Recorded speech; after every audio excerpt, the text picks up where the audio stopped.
दारिंगबाड़ी को किए कहूछि ओडिशार काश्मीर तो आउ किए दार्जिलिंग तो आउ किए कहूछि ओडिशार भूस्वर्ग एभली अनेक नाम देई सारिछंती कंधमाल जिला दारिंगबाड़ी को यार अपरूप सौंदर्य दूर दूरंतरु पर्यटकों टाणी आनी थाए। विशेषकरी प्रतिवर्ष सेप्टेम्बर ठारू फेब्रुआरी पर्यंत पर्यटक दारिंगबाड़ी बुलिबाकू आसीथांती।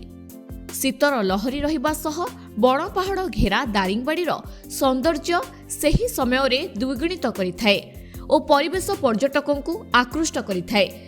तेबे दारिंगबाड़ी रे अनेक पर्यटन क्षेत्र रहिथिबा बेले आउ किछि स्थान लुकायित भाबे रहि जाइछि।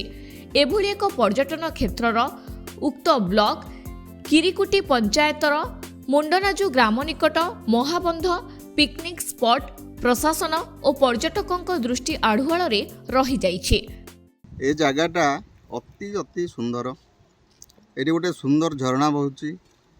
आमर एटी गोटे विशाल शालबण अच्छी। सेठी गोटे माने पिकनिक स्पॉट पई एते बढ़िया जगह अच्छी जोटा कि कल्पना बाहर।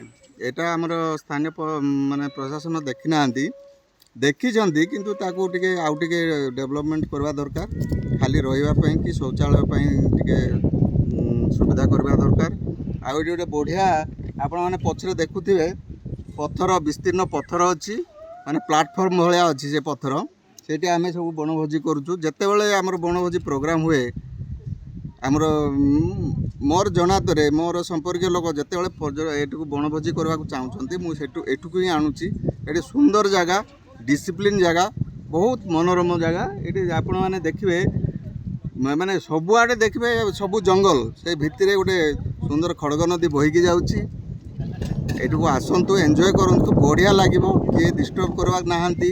ये पूरा माने श्रृंखलित भाव में आपण मैंने एंजॉय करेंगे। आपण मानकर जो आसुँच दूर रू आसुँच परिवार सह आसतु बहुत बढ़िया लगे। मु देखिली कि ये जो आमर अच्छे महाबंध बहुत गोटे सुंदर जगह देखापी अति मनोहर किंतु एठी किसी सरकार तरफ किसी व्यवस्था है मु भावुची कि जदि सरकार तरफ किसी व्यवस्था करा जाए ताले यार चारिपाख जदि किसी पर्यटक आसापी किसी सुंदर भाव में किसी व्यवस्था करा जाए ताले मु भावुची ये अंचल किसी डेभलप हम ये एरिया को भी दर्शक मैंने पर्यटक मैंने आग्रहर सहित आसबे।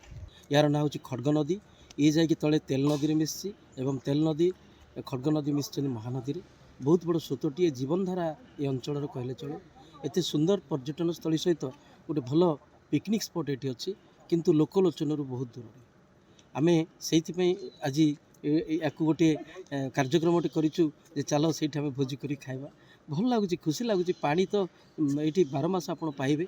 आउ यही पर्यटन स्थलीटा प्रायतः लोकलोचन को आसी ना। आशा करूँ आगामी दिन में जब आसब सरकार किसी व्यवस्था करेंगे ये भी सुंदर पर्यटन स्थली हो पार गोटे पिकनिक स्पॉट हो पार। यह आम निश्चित भाव में करूँ। दारिंगबाड़ीर एत सब पर्यटन स्थली भितर ये भी गोटे पर्यटन स्थल मान्यता पाए।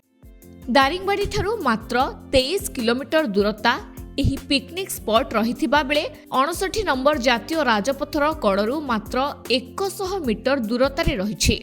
कंधमालर जलस्रोता खड़ग नदी कूଳରେ विराटकाय पत्थर रहिछि। चारिआडे शालबण जोगु सौंदर्य द्विगुणित करुछि। निरोला और शांति रहुथिबा बेले एही पिकनिक स्पॉट को पर्यटक निज परिवार को नहीं बनभोजी करबाकू बेसी पसंद करिथांती। निकटरे क नुआगां वनांचलर नर्सरी रहिछि जहाँकि परिवेश को आहुरी सुंदर करिछि। अरुण साहू रिपोर्ट धरित्री लाइव।